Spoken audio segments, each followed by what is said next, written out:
What's going on, guys? Welcome back to the channel. I wanted to do kind of a unique series today and kick things off with my new pinball machine. And I wanted to do this for a couple of reasons. One is because there are not any videos that I know of online for those who are either interested in this machine or own it or are looking for resources. And so that's one of the main reasons I wanted to put this series out. The other one is basically just to give you an overview or a rundown of how these vintage EM pinball machines work. And I'm talking the very basics all the way up to what I know after owning it for a few weeks here. So that's not a whole lot, but things I sort of wish I would have known that are very simple. For example, I'll just jump ahead. What is this lower plunger here? Why do these have two plungers? Well, if you were around, or if you know pinball, obviously you know this is the ball lifter. But to someone new who's looking, for example me, a couple weeks ago, I didn't know what that was. So that's the level of basics I'm going to start with and just kind of run all the way through. And I don't really know for sure the order of the videos or how these are going to come out, but hopefully you find some value in it. And if you have specific questions or want to see specific things, you can let me know and I'll be glad to share those on a future video. So anyway, what we have here is a 1964 Chicago Coin Royal Flash. This is the non-Add-A-Ball version. And so what that indicates is if this was an Add-A-Ball, there are certain specials or points values or things like that that you can win throughout the game where it would actually add a ball. And my understanding is that that is a form of a free game. Or it could be that that adds a second ball that you can play at the same time.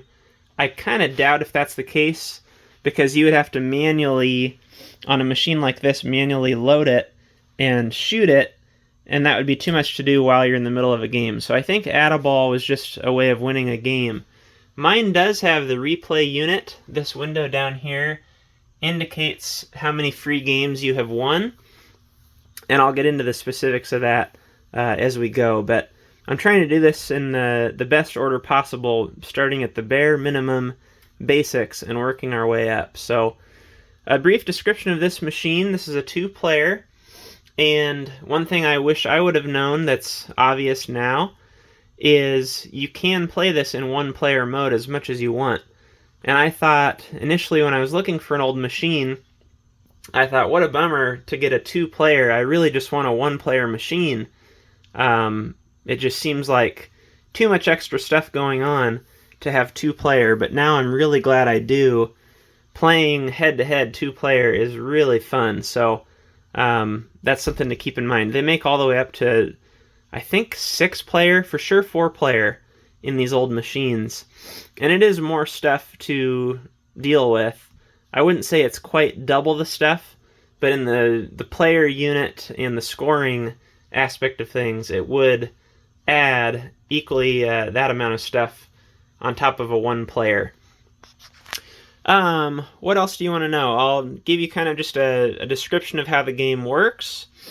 And this will be mixed between just EM pinball, EM standing for electromechanical in general, but also specifics to this game. So we'll go ahead and hit the button here on the front. So originally this would have been a 10-cent and 25-cent game, as you can see here. If you added a dime, that would be a single game. 25 cents would have gotten you 3 games, depending on how the game was set up.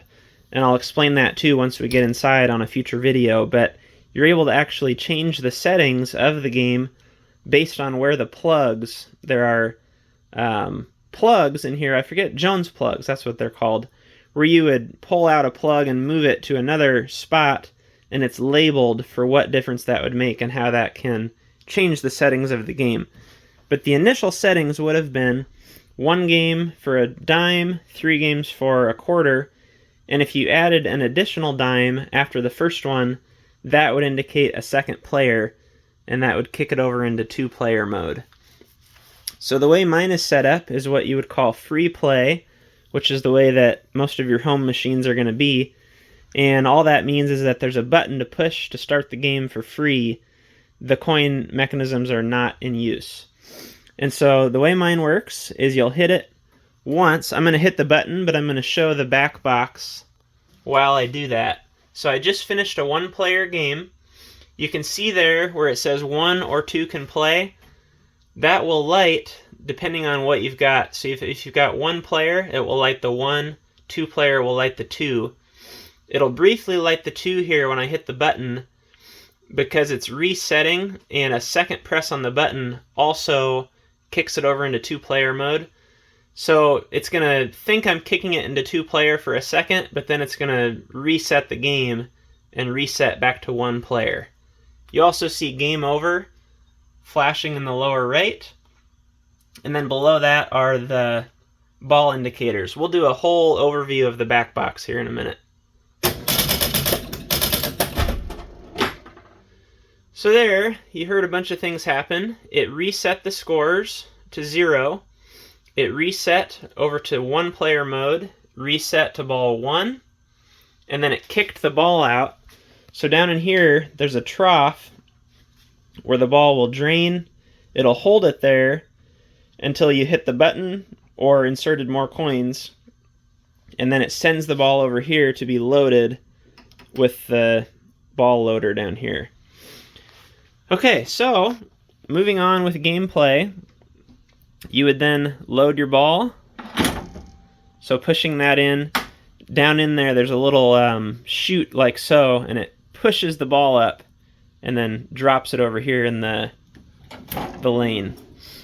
So then you've got your shooter, and I'm going to try and just play a quick half game here one-handed just to show you. But what you're shooting for on this particular game is we have 4 lanes up at the top, and so you're getting a little reflection off the glass there.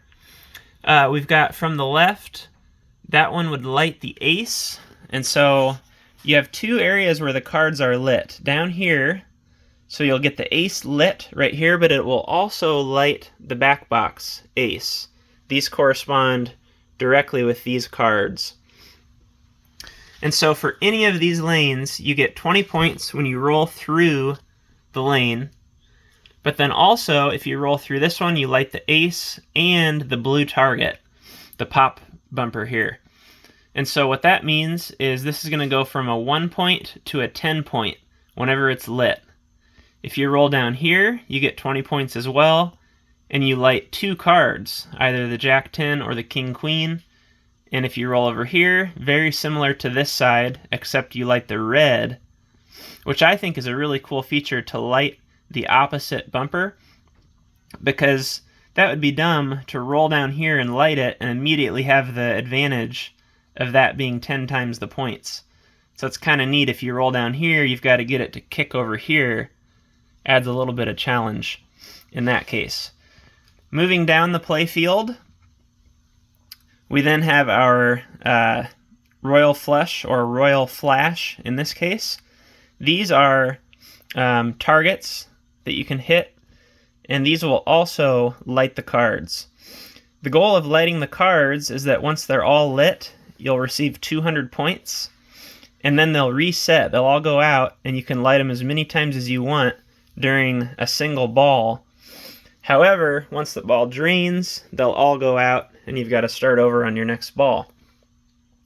If you roll down either of these outside lanes, you'll light the ace, jack, and receive 20 points. Or over here, the ace and 10 and receive 20 points. Down here we've got 50-point targets. These are kind of a challenge because if you're hitting the 50-point target, a lot of times it will rebound right down the out lane. So it's a real treat if you hit the 50-point and don't end up down the out lane. One kind of neat feature about the out lanes on here is they also will light a card. So for example, if I'm about to go out down here and I have all cards lit except the queen, and I'm on ball 1 or 2 in 3-ball play, it will roll down, light the queen, and I'll get 200 points, even though I lost the ball, because that allowed me to light the last card. I'm pretty sure the only time this won't work... Actually, I take that back. Even on your last ball, this will work, because it's still technically in play at this point. So you'll get 200 bonus points for lighting either of these if those were the last two cards that you needed. And then finally we have the special down at the bottom. This is a rollover target.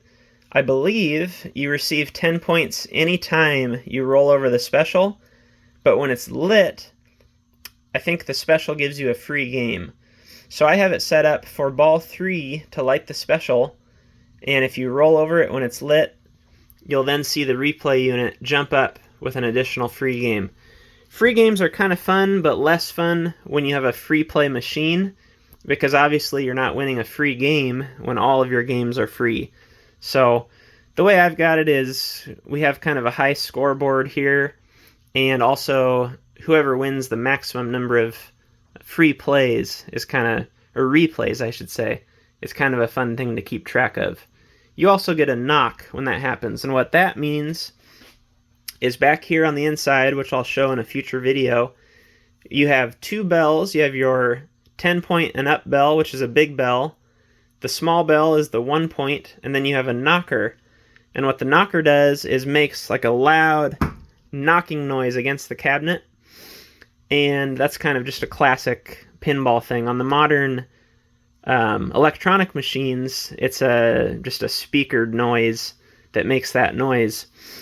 But that will happen anytime you get a free game in this machine, or if you get a match. And so free games are won by a certain number of points as one way to win them. Also, rolling over the special, like we talked about, is another way to win a free game. Or if you get a match. And what a match does is, I'll go ahead and show this at the end of our one-handed gameplay here. But after my last ball, you'll see a random number 0 through 9 come up at the top of the back box. And if that number matches either of the last numbers in the score of either player, that player will win a free game. And it's kind of interesting because on a two-player game, there's only one replay unit. And so, for example, if player 1 matched, but player 2 just finished his turn, player 2 would say, well, maybe I won the game because it was my turn, but really it was whoever's number matched. And this does feature a double match feature, so at times 2 numbers will come up, which gives you twice the possibility of matching. And if both numbers match, you do win 2 games. So that's kind of neat. All right, at this point I'll just hold you up here and I'm going to play one-handed. This does have 2 sets of flippers, so that's kind of fun to remember that when the ball's up here, you have a flipper up there, so you should go ahead and play it. All right, here we go.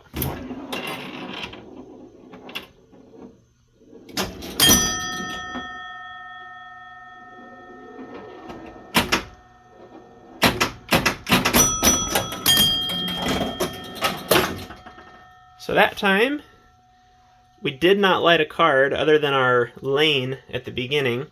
And of course I'm playing one-handed, so that's kind of a challenge. And we lit the queen on the way out, but that was the end of that ball. So now you can see that we advanced to ball 2. Here we go, we're going to push it up.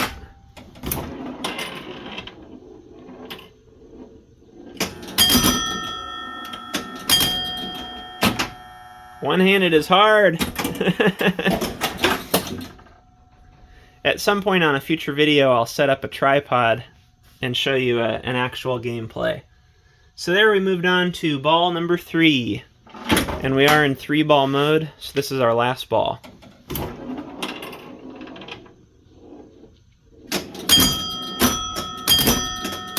There, we got 3 cards lit. Uh-oh. Oh, that's not good. So there you go. And our match was 9. I matched a 9, and I heard a little bit of a knock noise. I wish my knock was a little bit louder, but I did get the knock, and you can actually kind of feel it in the cabinet as well. So that's pretty cool. What are the odds on the first video showing the match feature, I have a match. So anyway, this is basically part 1, an introduction to my Chicago Coin Royal Flash. And again, if you have anything specific that you want to see, let me know. But in the future, we'll take the glass off and open up the machine and take a look at everything and kind of run through how it works and all the specifics of how you can change the settings on this game in particular. Thanks a lot for watching. Make sure to like and subscribe as always, and we'll see you on the next video.